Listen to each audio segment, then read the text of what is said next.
Olá, bem-vindo a mais um vídeo. Meu nome é Adolfo Clay e nesse vídeo de hoje eu vou comentar sobre tradução é outra discussão. Mas antes, peço que você comente no vídeo aqui, quando terminar de assistir o vídeo, e também olhe na descrição, tem um curso de grego, o qual eu dou aula, que eu sou professor, tem um link de um bacharel em teologia, então é só você clicar no link. E se caso você quiser aprender alguma coisa, é só entrar em contato comigo para a gente conversar e marcar aulas, caso você tenha alguma matéria específica que queira aprender. Ok? Sou professor de teologia e vamos seguindo em frente, ok? Uma coisa que muita gente se esquece, tradução é outra discussão. L. Braga Júnior, né? O Braga Júnior, ele fez eu falei que ia gravar um vídeo sobre o assunto explicando isso aí. O que acontece? Nós temos alguns pontos a serem discutidos. Quando você tem a sua Bíblia hoje em língua portuguesa, bonitinha, como é o meu caso aqui, eu tenho aqui a Almeida Corrigida Fiel, letra hiperlegível, essa Bíblia que eu aconselho vocês, uma Bíblia bonita, uma Bíblia com uma letra grande, excelentíssima, Bíblia, letra hiperlegível. Quando você pega uma Bíblia dessa em língua portuguesa na mão, ela passou por alguns processos, e eu quero que você entenda esses processos, ok? Primeiro, você tem uma tradução, então essa tradução ela veio de um texto grego, então eu quero que você vá lá e anote o texto grego. Então dessa Bíblia aqui, Almeida Corrigida Fiel, por exemplo, você tem a Bíblia, ela foi traduzida a partir de um texto grego. Qual que é esse texto grego? E vamos focar só no Novo Testamento, para não, senão eu vou ter que colocar muita informação. O Novo Testamento foi traduzido do texto grego. Qual o texto grego é? O texto Receptus. O texto grego Receptus, ele vem da onde? O texto grego Receptus, ele é um conjunto de meia dúzia de manuscritos que foram impressos e reimpressos ao longo de toda a Reforma Protestante. Então, esses manuscritos gregos, eles foram copiados aonde? Eles foram copiados ao longo da Idade Média, né, que é conhecido como manuscritos bizantinos, né, em Bizâncio, e por aí vai, até chegar, ok? Então nós temos o processo de transmissão, desde o original, até a impressão em 1500 em Gutenberg, e depois esse texto foi traduzido em língua portuguesa para nós hoje. Então o que acontece? Você vai ter a tradução, e a tradução ela depende do texto grego, ok? Só que o texto grego ele depende de qual é a base manuscritológica dele, entendeu? E aqui nós temos que estabelecer uma diferença. Você vai ter boas traduções que vêm de textos gregos diferentes, mas não é porque essa tradução aqui, Almeida Corrigida Fiel, ela é baseada no texto Receptus, que ela é uma boa tradução. Não, ela é uma boa tradução porque ela é uma boa tradução. Ponto. Acerta em tudo? Não. Ok? Mas não é porque ela é baseada no texto Receptus que ela é uma tradução melhor que a NVI. Não é por causa disso. Não é por causa disso. Eu gosto mais da Almeida Corrigida Fiel porque ela é mais literal. A NVI ela vai seguir alguns pontos de interpretação. Ela vai ser um pouco mais interpretativa. Mas tem bons pontos da tradução na NVI em si também. Eu gosto mais da Bíblia de Jerusalém. Mas não é porque a NVI foi baseada no texto eclético que ela é melhor que a Almeida Corrigida Fiel, que foi baseada no texto Receptus. Não é, isso é uma outra discussão. Né? Isso é uma outra discussão. Tradução bíblica ela tem que ser comparada, ela tem que ser uma tradução bíblica, como a Almeida Corrigida Fiel. Para a gente saber se ela é boa, a gente tem que comparar ela com o texto Receptus. Para a gente saber se a NVI é uma tradução boa, eu tenho que pegar a NVI e comparar ela com o texto eclético, que é o texto no qual ela se baseou. Entendeu? Então, discutir tradução é uma parte. Discutir crítica textual, opa, então Adolfo, qual texto grego é melhor? O texto eclético do Nestle Aland de 27, 28 ou o texto Receptus? Aí é uma discussão que vai abordar reconstrução textual, que vai abordar teoria de crítica textual e por aí vai. Agora, eu não vou dizer que a NVI traduziu errado Apocalipse 22, verso 14, que ela trouxe lavar as vestes, e a Almeida Corrigida Fiel trouxe guardar os mandamentos. Não, as duas traduções estão corretas nesse aspecto. Só que no texto grego, Receptus traz guardar o mandamento. No texto grego, Nestle Aland traz lavar as vestes. Então as duas traduções estão corretas. Por quê? Porque diante dos seus textos base, seus textos gregos base, elas traduziram corretamente. Agora, por exemplo, você vai ter texto no Novo Testamento da Almeida Corrigida Fiel que ela não foi tão literal. E você vai ter na NVI que foi mais literal diante do texto grego. Por quê? Porque o tradutor traduziu ele dessa maneira. Deixa eu pegar um exemplo aqui bem simples. Aí eu vou ter que ir para o Antigo Testamento.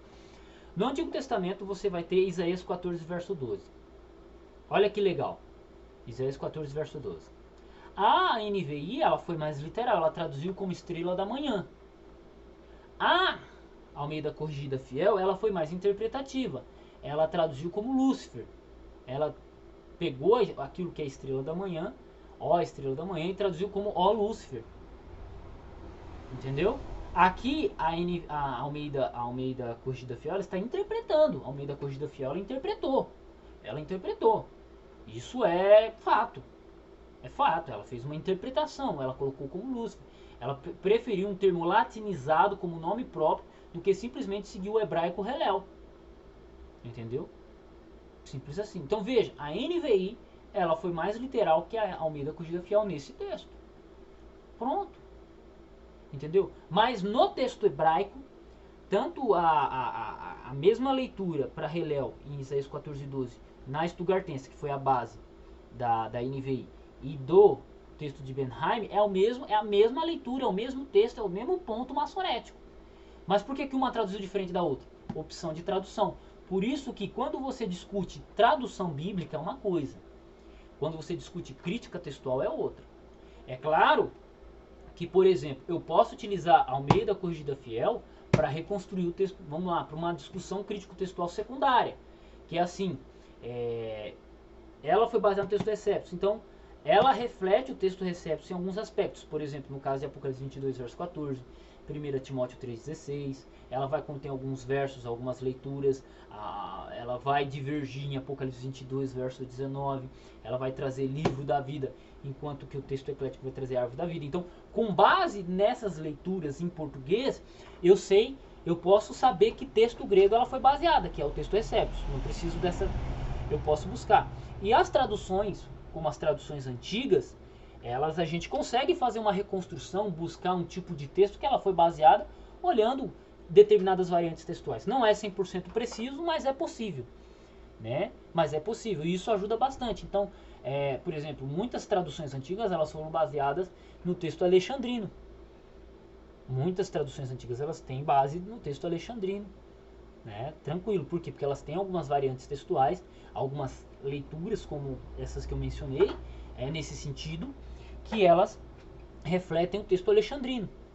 Por outro lado, você vai ter versões antigas que vão refletir aquilo que a gente vai encontrar no texto bizantino. Entendeu?